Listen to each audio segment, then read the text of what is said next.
Good morning, my little minions. This will be the review for your airport operations test, which, just to remind you, is on Wednesday. It is a short, multiple choice test, and pictures will be provided of certain markings, signs, and lights. It is intentionally black and white, so you do have to know the colors of everything. So I'll go ahead and start to review. One thing that you have to understand is what resource you use to locate hot spots on airports. The second question, or second set of questions, addresses some of the markings that you're going to see on airports. So understand the difference between a visual runway, a non-precision runway, and a precision approach runway, and how those markings will look different. That's straight out of the PowerPoint. Understand what a demarcation bar is, what a threshold bar is, what colors those will be, and if you can land, taxi, or take off before or after those points. Understand what a displaced threshold is, what it looks like, if you can land, taxi, or take off on it. Another thing I'm going to question you guys about is the blast pad, so know what that looks like. And then we kind of move on to signs. Understand the colors of signs, so what signs are red, what signs are black with yellow writing, and what signs are yellow with black writing. So the difference between like a location sign and a direction sign, so that's important to understand. And then of course I ask you about a couple important markings like the hold short markings or holding position markings. Understand when you have to stop to get a takeoff clearance and when you can go through them. Understand the movement area and non-movement area boundary, so like when are you on the ramp where you don't need a clearance and when are you crossing into an area where you have to be talking to ground.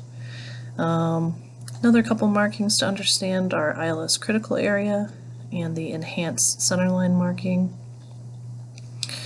I'm going to give you some pictures of some signs that you'll have to identify. Again, the ILS critical area is a good one to know.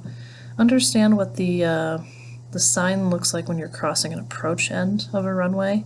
So one of the slides addressed that, and we kind of watched that video in class with the car that drove across the extended center line and was hit by that aircraft. So understand what that sign would look like.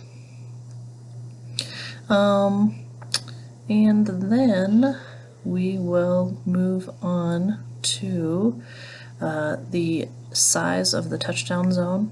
So understand how many feet long the touchdown zone is.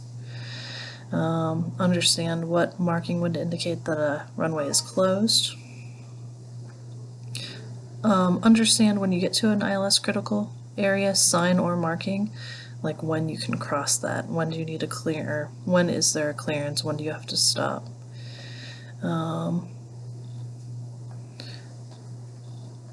Then we're going to move on to lights. Understand what color the taxiway lights are, the runway edge lights. Understand when the runway edge lights turn to yellow. Know what color the runway centerline lights are, and understand when those runway center lights change colors, so how many feet they change colors at. Know all the airport beacons, military, water, heliport, and land. Then I'm going to ask you a couple questions about VASIs and PAPIs, so approach slope indicators. Understand if you see red over red or 4 whites, what those indicate. If you're high, low, long glide path, slightly high, slightly low, etc. I do ask a question about what color the touchdown lights are and what color the taxiway centerline leadoff lights are. So it's a pretty basic test, but you do have to study the material to be able to answer it. Let me know if you have any questions, and today in class we're going to continue talking about airspace, and then we will have your in-class test on just these signs, markings, and lights on Wednesday. And remember, I won't be here for that, but I'm going to have somebody proctor it for you. So with that being said, if you have any questions, definitely ask me before Wednesday via email or in class today, because I won't be here on Wednesday. Thank you very much, and I will see you soon.